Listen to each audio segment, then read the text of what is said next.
welcome everyone. Welcome to your personal coach. I'm Debopom Sanyal with you. Today, I'm going to talk about something which we rarely talk. That is, what happens after we started working on a team and this team has started maturing. The team has started, improving on maturity. So I'm not just only talking about any agile implementation. I'm just talking about whenever you're trying to transform, whenever you're trying to improve something, whenever you're trying to do something new with the team, the way we work. What happens after that? Generally, all the push remains while we try to bring all those changes, which we do. But after once the team has started taking all those inputs and probably started working on those, you'll get little results. Then what happens after that? And that's very crucial. Why I'm saying this is that when we start transformation, the standard that we set for ourselves is huge.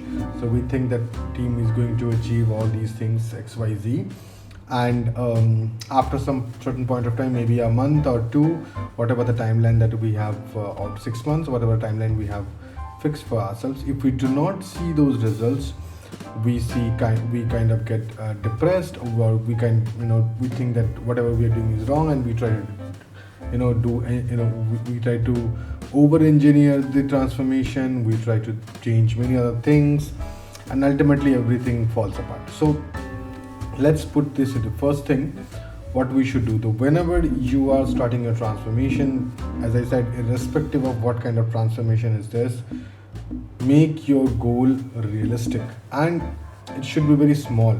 So the outcome that you are seeking for example, if you are trying to improve the flow of work within your team, right? That how it should flow within your team.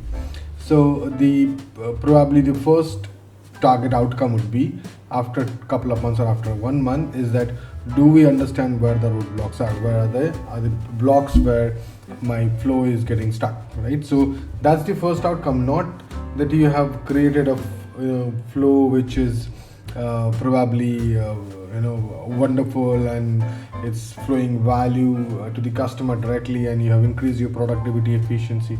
All that does not really make sense.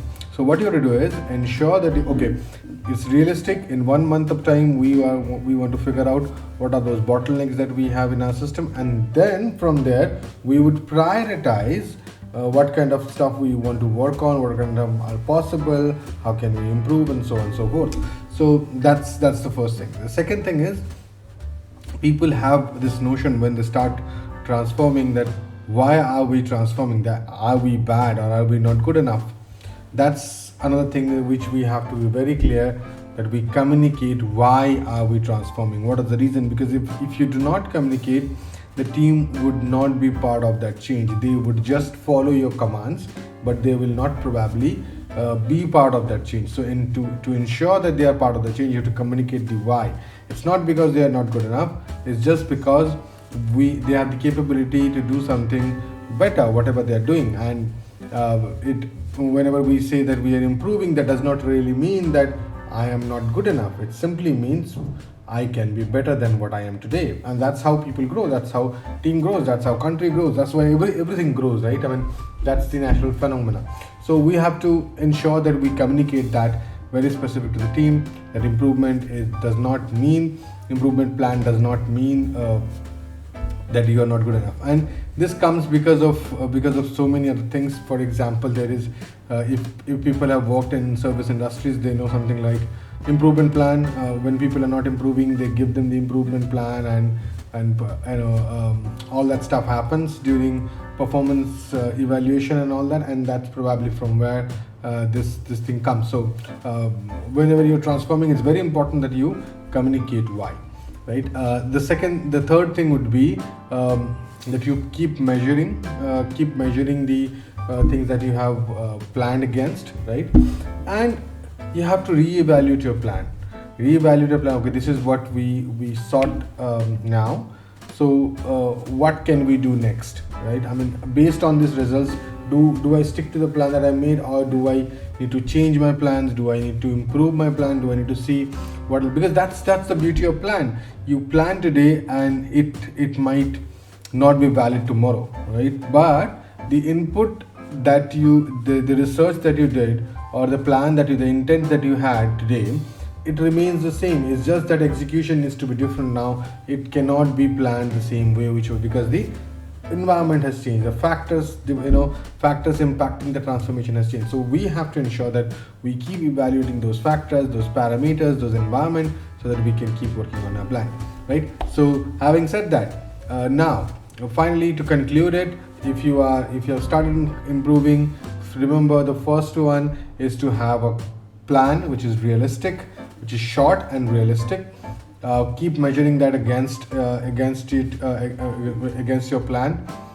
Second thing is to have it, to evaluate your plan as you go along in the journey of transformation.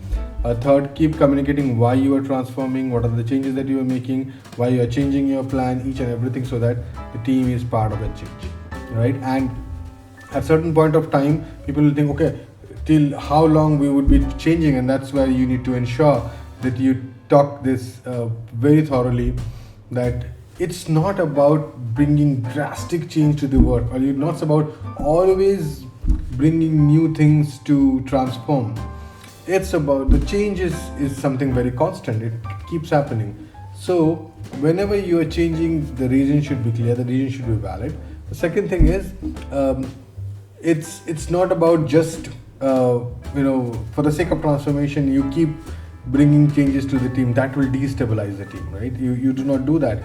What you do is, as a team, we find out the challenges that we have, and then we decide, okay, these challenges need to be tackled like this, and for that it need not to be something new that you introduce.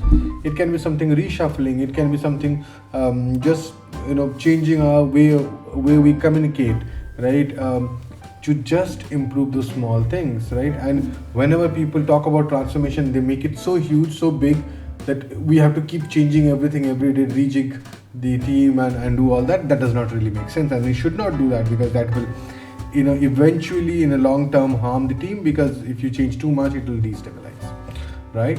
So keep that in mind, and I hope you'll have more questions, and I hope when you start doing the transformation, there will be things which would be not really clear to you, and that's okay, and that's good, because when you're doing that, there should be questions, there should be problems, and that's when that happens, that means it's working, and you have to keep reevaluating, keep reworking on that plan to ensure that the change works, right?